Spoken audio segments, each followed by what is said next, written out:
Coming up on Arirang News. South Korea keeps making history at the Paris Olympics. An Se-young claimed gold in the women's singles just a few hours ago, marking the very first gold in the event in 28 years. Cho Young-jae also snatched the silver in the men's 25-meter rapid-fire pistol, becoming the very first Korean shooter to win a medal in the event. The Korean stock market had its worst day in recent history amid fears over the U.S. economy. The benchmark KOSPI index dropped more than 8% compared to the previous trading day's closing, while the KOSPI stock slumped down by around 11%. The drops triggered circuit breakers for both indices for the first time since 2020. Fears over an imminent regional war in the Middle East are growing after Iran and Hezbollah pledged to retaliate for the killing of the top leaders of Hezbollah and Hamas last week. Washington is reinforcing its forces in the region, while President Joe Biden is set to convene a national security room on Monday local time.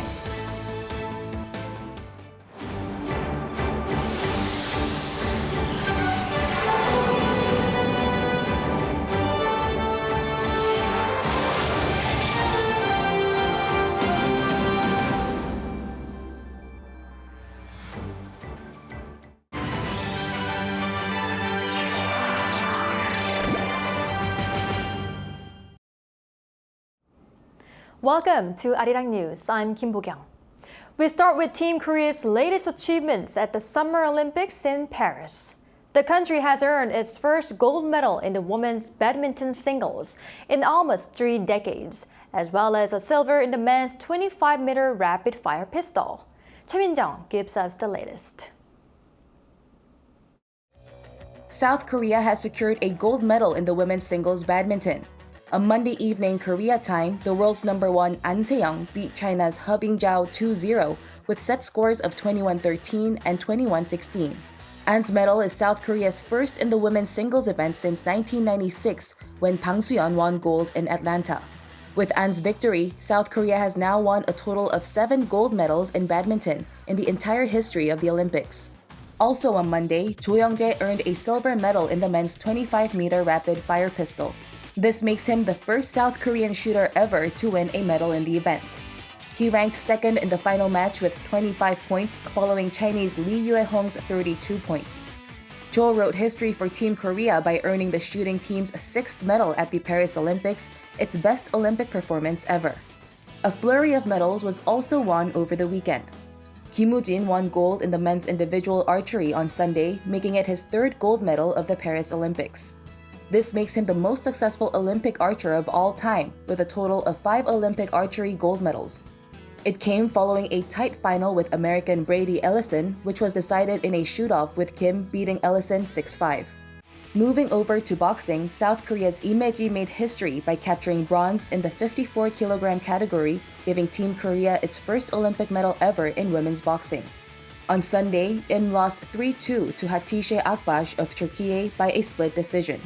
She's the first Korean boxer to win a medal at the Olympics since Han Sun-chul won a silver in the men's 60-kilogram class in 2012. Team Korea has clinched 11 gold medals as of 8 p.m. Monday, Korea time. Choi Min-jung, Arirang News.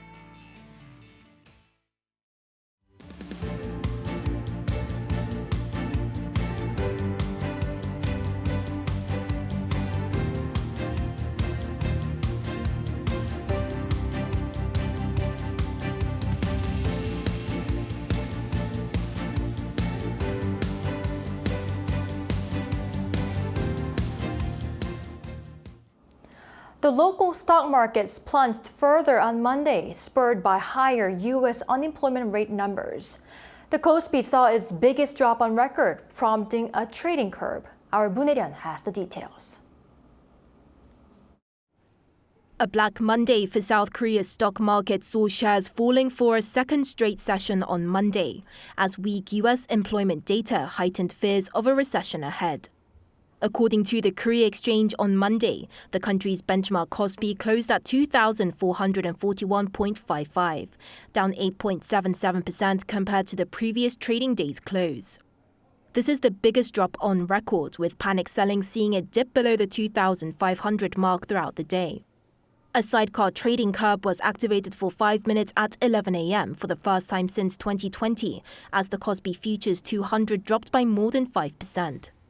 The sidecar limit is used to mitigate volatility in stock markets and comes into play when the KOSPI 200 futures drops by more than 5% for longer than a minute. Not long after, a circuit breaker kicked in for the market to shut down trading temporarily for 20 minutes at 2:14 p.m. as it fell by more than 8%. Meanwhile, the tech-heavy KOSDAQ closed at 691.28, slumping by 11.3%. The Korea Exchange also reported that the sidecar for the KOSDAQ was activated at 1:05 p.m. before a circuit breaker was triggered for the market not long after at 1:56 p.m. It's the first time since March 2020 that the circuit breaker came into play for both the KOSPI and the KOSDAQ. This comes as recent data show that the U.S. unemployment rate reached a near 3-year high in July, stoking fears of a slowdown in the world's largest economy. As a result, investors are dumping stocks and turning to safe haven bonds. In response to these latest developments, the finance minister commented that geopolitical uncertainties in the Middle East and concerns over a slowdown in the U.S. economy are contributing to global market volatility. He instructed the relevant authorities to maintain an around-the-clock monitoring system and work closely with related agencies in accordance with contingency plans if necessary. 문혜련, Arirang News. And Japan's stock market was no exception. It suffered its biggest ever one-day loss on Monday amid concerns over the U.S. economy. Its benchmark Nikkei 225 stock index plunged 12.4%, or over 4,400 points, closing at some 31,458. This marks the biggest drop by points in history, as the Nikkei's previous biggest single-day rout was a plunge of 3,836 points in 1987. The market's broader Topix index fell 12.2% as well, triggering a circuit breaker for index futures for the first time since March 2011. Turning our attention to automobiles, new findings show Kia's electric vehicles are doing quite well in the U.S. market. According to the Korea Automobile Manufacturers Association on Monday, Kia sold twice as many EVs in the U.S. during the first half of 2024 year-on-year, with its EV9 model taking up 34% of total sales. As such, its parent Hyundai Motor Group now accounts for over 11% of the EV market in the U.S.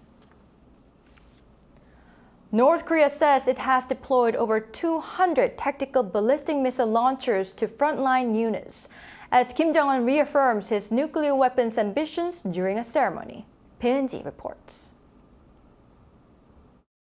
This is a picture released by North Korea's state-run news agency on Monday, showing what appears to be the transporter erector launcher vehicles for the Hwasong-11 close-range ballistic missiles.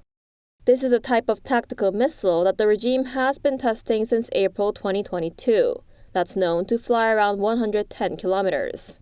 During a ceremony held in Pyongyang, the state media reported that its leader Kim Jong-un announced that some 250 of these new tactical ballistic missile launchers have been handed to frontline units.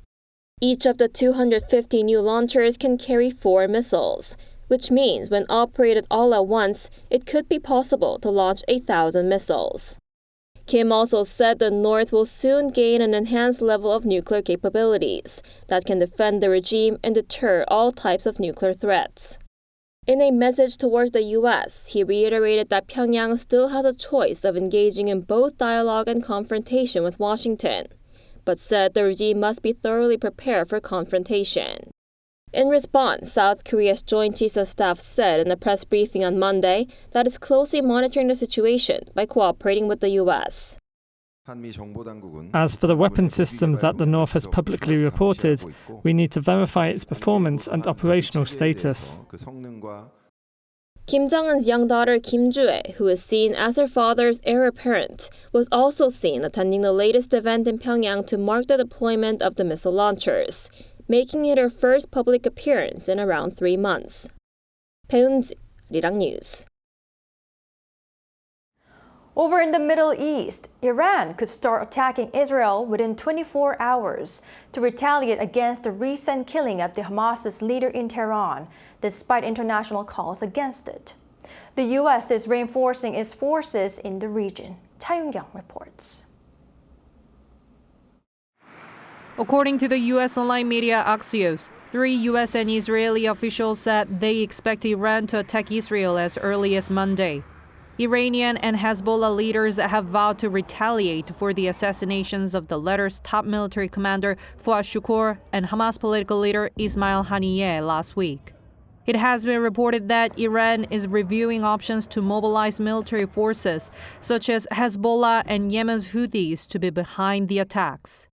In response, Israeli Prime Minister Benjamin Netanyahu said Israel will react and exact a heavy price for any act of hostility towards Israel from any arena, warning that the state of Israel is in a multi-arena war against Iran's axis of evil and is prepared for any scenario, both on defense and offense. To diffuse tension in the Middle East, Jordanian Foreign Minister Ayman Safadi made a rare visit to Iran on Sunday in an effort to persuade it to hold back from attacking Israel in response to the assassination of the Hamas political leader, according to The Guardian. However, the visit seems to have failed since Iran insisted on Sunday that there was no room for compromise and that it would make a decisive response to the assassination. Iranian state TV reported that Iranian President Masoud Pezeshkian said the assassination of Haniyeh was a major mistake by the Zionist regime of Israel that will not go unanswered in a meeting with Safadi. Meanwhile, the White House has said that U.S. President Joe Biden is set to meet his national security team on Monday, local time, to discuss issues in the Middle East amid growing fears of an Iranian attack on Israel. The U.S. is also boosting its forces in the Middle East in preparation for any possible action by Iran, sending more warships and fighter jets to the region, the Pentagon said on Friday. Biden will also speak to Jordan's King Abdullah II. Since an attack by Iran and Hezbollah against Israel could be imminent, U.S. Secretary of State Antony Blinken spoke with his counterparts from the G7 countries on Sunday. The G7 ministers said they expressed their deep concern over the heightened level of tension in the Middle East, which threatens to ignite a broader conflict in the region. Cha Yoon-kyung, Arirang News. Bangladesh's Prime Minister Sheikh Hasina has reportedly resigned and fled the country in the face of ongoing deadly protests against the government jobs quota system. Multiple sources have reported that she left her palace and was headed to India on Monday as anti-government protesters stormed her compound in Dhaka. This marks the end of Hasina's 15-year rule. Violent protests broke out in July, resulting in over 250 deaths, with almost 100 killed on Sunday alone. Demonstrations began over a controversial quota scheme that reserved 30% of government jobs for the descendants of those who fought in the Bangladesh Liberation War.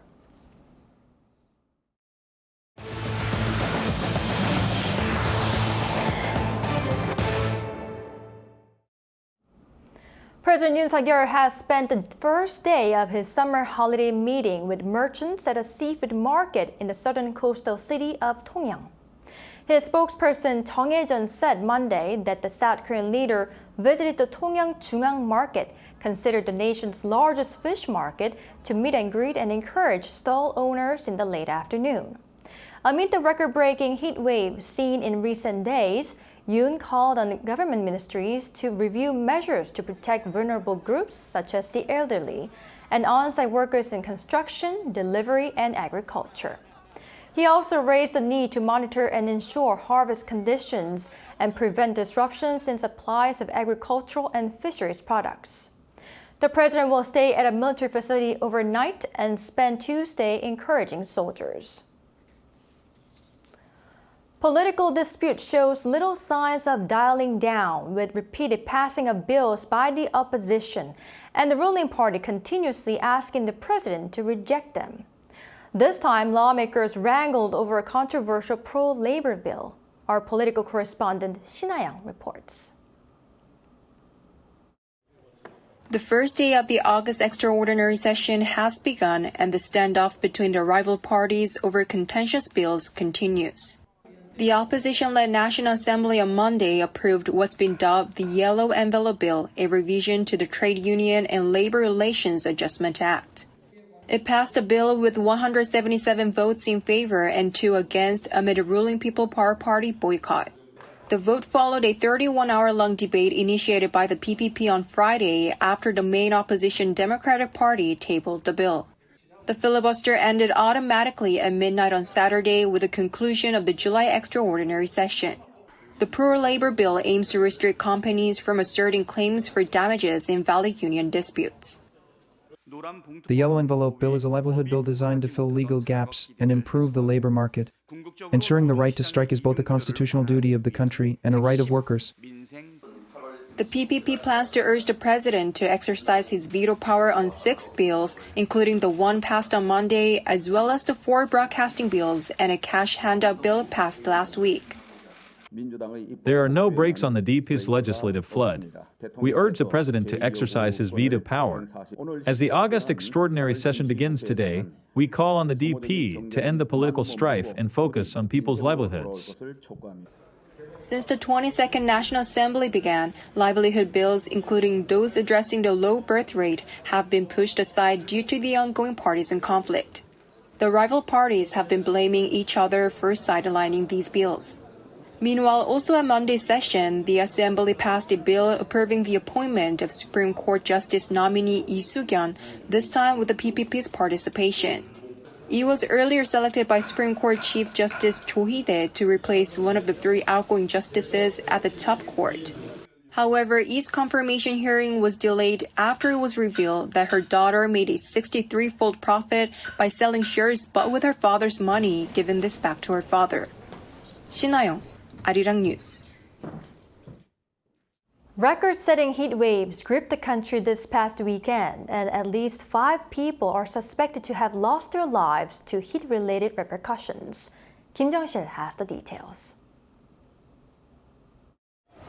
The weather authorities have issued a heat wave warning in almost all parts of the country as extreme heat sweeps the nation. Yeoju City in Gyeonggi-do province to the southeast of Seoul reached 40 degrees Celsius on Sunday for the first time since 2018, often referred to as the hottest summer in history. Experts say the intense heat is due to high-pressure systems covering the Korean peninsula. Recently, the North Pacific High has settled over the Korean peninsula, bringing in a large amount of hot, humid air from the south along river valleys. As a result, we're experiencing pronounced tropical nights where temperatures don't drop. Seoul, as well as southern metropolitan city of Gwangju, have been experiencing tropical nights for more than 2 weeks. Gangneung on the east coast has been having tropical nights for 17 days straight, a new record for the city for the most consecutive tropical nights since 2013. Some households are experiencing power outages in the heat as well. KEPCO announced on Monday that more than 250 households in an apartment in Seoul's Dongdaemun-gu district lost power on Sunday night. Residents in Gwangju as well as Daegu also experienced power outages. Pundits say they're caused by many people using air conditioning at night. Authorities expect this week will be the peak of the power demand this summer. According to the Korea Disease Control and Prevention Agency on Monday, at least 5 people have died over the weekend due to the heat.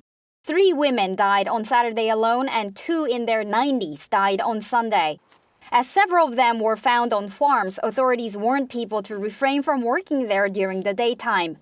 This makes the total number of deaths due to heat-related illnesses reach 13 this year. Kim Jung-sil, Arirang News. As the hot days here in South Korea continue, some are finding ways to escape the heat by drinking traditional tea that the kings used to enjoy. An Sung-jin shows us how to enjoy the summer day with the traditional scenery. The green mountain in the background blends in with the traditional buildings. Tong Palace, one of the 5 royal palaces from the Joseon dynasty, is a UNESCO World Heritage Site known for its architectural value and natural landscape. This building, which opened up to public for this summer, used to be the Royal Medical Clinic, responsible for the king's health. Not only did doctors here provide medical care to the royal court, but they also wrote books on traditional Korean medicine. This yakbang in Tong Palace is the only one among the 5 palaces which has been restored. Now it offers traditional events such as making scent bags and trying traditional tea. We put in different herbs for the scent bag. It was really fun to make it ourselves. Taehotang, which literally translates to delicious and refreshing, used to be a drink enjoyed by the king and royal court on a hot day. Drinking it can make you feel refreshed during the summer heat. It's unique and it's a great souvenir actually to take with me. I'm very interested in traditional culture and history, so I love visiting palaces. And specifically today, it was the infirmary that was open that made us come today. It's really good that in Korea you have these opportunities to try new things. On one side, an exhibition gives a glimpse of a daily life at the yakbang with medicinal herb-making tools such as bowls and clothing displayed. This area will be open to the public till August 18th from Wednesdays to Sundays. An Sung-jin, Arirang News.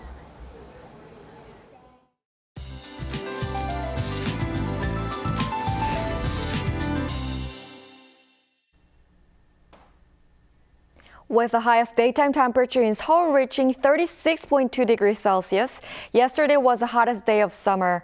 It's now been 15 consecutive days of tropical nights. The heat wave will continue tomorrow with the feels-like temperatures rising up to around 35 degrees. In fact, heat wave warnings are issued for most parts of the country. There's now been a heat wave warning in place in Seoul for 13 straight days. The steaming heat is expected to continue until next week nationwide. Tomorrow, most areas will start off at least 24 degrees. Daily highs will move up to 34 in Daejeon, Gwangju, and Jeju. Daegu and Gyeongju, 35 degrees. Frequent showers will be everywhere this week. The temperature will drop temporarily when it rains, but the humidity will increase after the rain stops. That's all for Korea. Here are the weather conditions around the world.